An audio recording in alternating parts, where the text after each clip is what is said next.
God has no part in sin. Therefore, he has no part in death. If he has no part in sin, then of course he has no part in death, because death is a product of sin, and sin is a product of man's desire. All is man. God has no hand, and Satan has no hand. Satan has no hand. Somebody say, but Dr. Damina, is it not God that put the desire in man? Yes, God put the desire in man when he gave man the freedom to choose. When he gave man the freedom to choose, that freedom to choose came with man's freedom to desire. Because God did not create a robot. If you are a robot, then you have no freedom to choose. Then it means God has a remote control where he controls what you do. But God didn't create a robotic.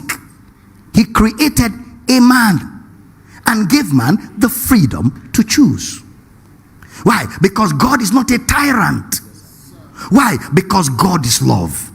Why is God love? Because that's who he is. How does love operate? Love does not insist on its own. Love allows you to do what you want to do. Why? Because love is not insecure. Love is secured.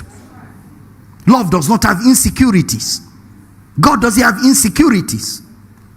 To show you how secured he is, after he created the planet and put you in it, he gave you the freedom to choose, and even allowed for you to choose things that are against him. He has no insecurities. He has no insecurities. He has no insecurities. Why? That's why he's God. He sees the end from the beginning, and ahead of time he already sees the end of a matter. And because he has seen the end of the matter, a loving father, he has procured a solution in case man goes out of his plan to self-destruct. He made a provision to rescue man. I'm teaching here. Please, I beg you, pay attention. He made a provision to rescue man from the consequences of man's choices, which could be detrimental, which could destroy man. Why? He loves. God is not just love in the New Testament. Love is his character before the world was created. It's not after Jesus died that God loved man. God loved man before Jesus died. It is the love of God that gave Christ. Is the love of God, for God so loved the world that he gave. So the death of Christ is the expression of God's love to an undeserving man. You didn't hear that. The death of Christ is the expression of God's love to an undeserving man. That's why it's called grace. That's why it's called grace. God created the world.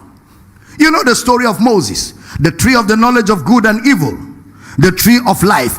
Choose free moral agent. You make the choice. But I want to advise you, as a loving God, don't go to death, go to life. Man cannot understand what is death because nobody has ever died. So man didn't understand what death means. God said, look, you will die. It's not good for you. Don't go that way. This way is life. Man doesn't understand life, and man doesn't understand death because nobody has ever died. So man now dared God. You know, you're a father. You tell your child, don't touch that remote control. Don't touch it. The child will dare you. The child will go and touch it. You know, it's like my last daughter. Okay, we're fond of each other. So I now said to her when she was a little baby, and she reminds me till tomorrow, I took her because she likes to play, and I think I was very tiny. She likes to play around electric sockets. I don't know that kind of attraction to electric sockets, not even attraction to toys or television. Socket, you know, socket. So every time you see her trying to put her finger inside that hole, I say, baby, come, baby. It will shock. Now when I now said it will shock, she became more attracted. She started daring me. Then one day I was standing and watching her.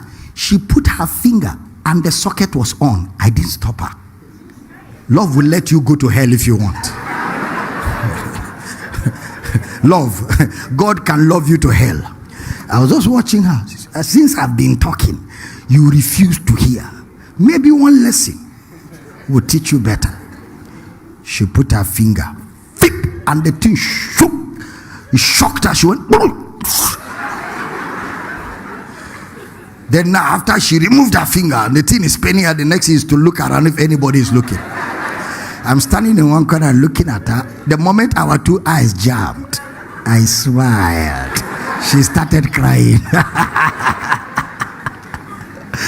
Till tomorrow, when she sees me, she say, you this man, you are very wicked. And you are standing in that corner and looking at me. And then when he shocked me, you are smiling. I say, because love will let you have your way. That's love. God was watching Adam eat the fruit. He didn't talk again after the warning. God wasn't innocent. That's why he's God. He saw it. He saw Adam go. He saw Adam take a step. He saw Adam do it with Eve. He was watching them. And after they finished, God was still watching them.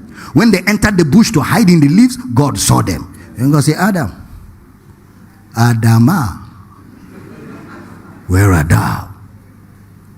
Because where you're supposed to be, you're not there. The woman you gave me, woman, I'm naked. Naked? Who told you? How did you know the word naked? Because when I created you, I didn't give you a vocabulary called naked. How did you form the word naked? He became aware of the negative, which God didn't teach him. Let no man say, when I'm tempted.